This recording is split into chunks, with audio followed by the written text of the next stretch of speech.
Gazans don't look at the current issues like we do. Palestine doesn't look at it like we do. They don't call the deaths as a loss. They say we have gained so many martyrs. We buried our martyrs, they say. Palestinians bury their martyrs. They have learned to live with martyrs. Let me tell you an event about that. A 17-year-old Palestinian girl was on her way home from school. She was wearing a hijab. Her chastity and dignity were intact, but she met Israeli soldiers on her way home. The Israeli soldiers were a bit uneasy about the Palestinian girl's stance, dignity, and majesty, and questioned her. But our Palestinian girl never compromised her stance and maintained her upright stance. Israeli soldiers became even more agitated and executed that young girl in the middle of the street with bullets in her head. Her blood wet the Palestinian lands. The girl's name was Danya. She was 17 years old, a high school girl. Her family came and buried her, but the footage of the martyrdom of that girl made a serious impact on social media. A young man in Palestine, in his 20s, named Ra'it, wrote a 2-sentence comment under the picture of the martyred girl on social media.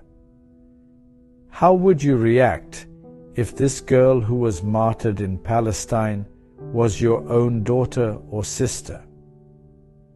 Of course, this sentence breaks the hearts of believers even more, shakes them even more. But the young man did not stop there.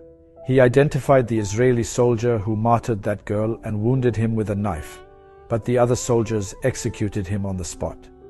He was martyred with the bullets he received, and his pure, clean blood wet the Palestinian lands as well. His family came and buried him. His father was sitting at the place of condolence, welcoming the guests. While the boy's father was talking to the guests, he realized that the father of Danya, whose daughter had been martyred earlier, had also come to pay condolences. He immediately got up from his seat, ran towards the father of the martyred girl, grabbed him, hugged him, kissed him on the forehead, and said the following sentence: "I want to marry your martyred daughter Danya to my martyred son Ra'it, by Allah's command and the Prophet's word. Do you agree?" The father of the martyred girl replied to the father of the martyred young man as follows: "By Allah's command and the Prophet's guidance, I give my permission for my martyred daughter Danya to marry your martyred son Ra'it. May Allah make her blessed, and may their wedding take place in Firdaus al-A'la." Now, when I watched this event like this, I thought, I have performed hundreds and thousands of marriages. I have been in the environment of asking a woman's father for her hand in marriage, but this is the first time I have seen such an event. The father said, "Allah says that martyrs are alive. Why shouldn't we marry our martyrs?" Now, as I just said, their view of the hereafter, their view of heaven, their view of martyrdom is different. Allah said they are alive. Why are the martyrs alive? They have learned to live with martyrs. As I said, we have already buried our martyrs. In this respect, where we look at life is very, very important.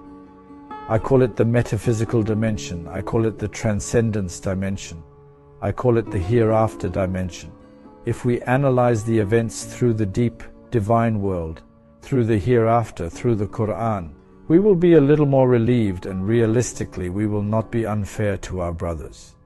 We say, I wonder with what mind Hamas responds to a power like Israel with such an armed response. The issue is not only analyzing the military dimension, not only measuring the political dimension, not only measuring the economic dimension, not only measuring the social dimension. There are also afterlife consequences. We are going to die. Palestine, Jerusalem teaches me this. How to live as a Muslim, how to die as a Muslim. This is what it teaches me. Here we, humans, take a test of humanity, a test of conscience. I don't know, that's my fear. Humanity is under rubble, not the Palestinians. They have achieved what they prayed for. Can you think about it now? رَبَّنَا آمَنًا بِمَا أَنزَلْتَ وَاتَّبَعْنَا الرَّسُولَ فَاكْتُبْنَا مَعَ أَشْرَعٍ. Our Lord, we believed in the book you sent down and we followed the prophet you sent. فَاكْتُبْنَا مَعَ أَشْرَعٍ. Write us among the witnesses. As far as I can see, as far as I can think, another action that is as important as martyrdom is being a witness. When a person becomes a martyr, he saves his own paradise. But with our testimony, we will be instrumental in the guidance of thousands of people. Since we will not only save ourselves, we will actually lead the salvation of the society. We will set an example. That is what witnessing is. But now I look at Gaza, I see young children, before going to bed, they write their names on their skin with oil paint, indelible paint. Primary school children, secondary school children, write their names on their chests and arms, so that if they die in an attack at night, their families will not have a hard time identifying their bodies. Now I think, فَاكْتُبْنَ مَا شَاهِدِينَ, in order to be written among the witnesses.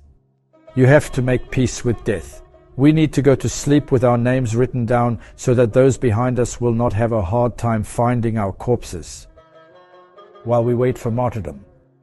We need to evaluate the performance, the effort, the will we put forth. When the picture of our brother in Palestine comes in front of us, after eating in the places where we sit, with our hot meals, in our homes, at our delicious tables, in the sight of Allah. And then we need to make this dua that mentioned in the Holy Quran. And again, I see people at the evenings when I pass in front of the markets, people are carrying such big bags to their homes and children in a frenzy of consumption. But fathers in Gaza today, they collect the bones and flesh of the shattered babies or kids under the rubble and put them in a bag. Can you imagine? At least my child should have a grave, they say. They are trying to collect the body parts in the rubble, saying that at least my child should have a grave that I can go and think, contemplate, pray. With which bag will they go to Allah? With which consumer bag will we go to Allah with our luxury and waste? As I said at the beginning, I called Jerusalem a mirror. I called Gaza a laboratory. In this mirror, inshallah, we will confront ourselves from this perspective. Maybe it will be a turning point for us. It will be an occasion for a new repentance. I believe in the awakening of the Ummah. I believe in this very much. The martyrs are alive now. The martyrs in the world will awaken the Ummah, not us. And I am also saying that it is easy to be a Muslim. May Allah guide us. The important thing is to live as a Muslim. It is even more difficult to die as a Muslim. The hardest thing is to be martyred in the way of Allah. But we aspire to the difficult, inshallah. What we want from Allah, O Allah, grant us a clean life and a clean death. But most of all, we want this. We need to pray like, O Allah, grant us the ability to represent and communicate Islam in the best way that you have given us, that you have guided us.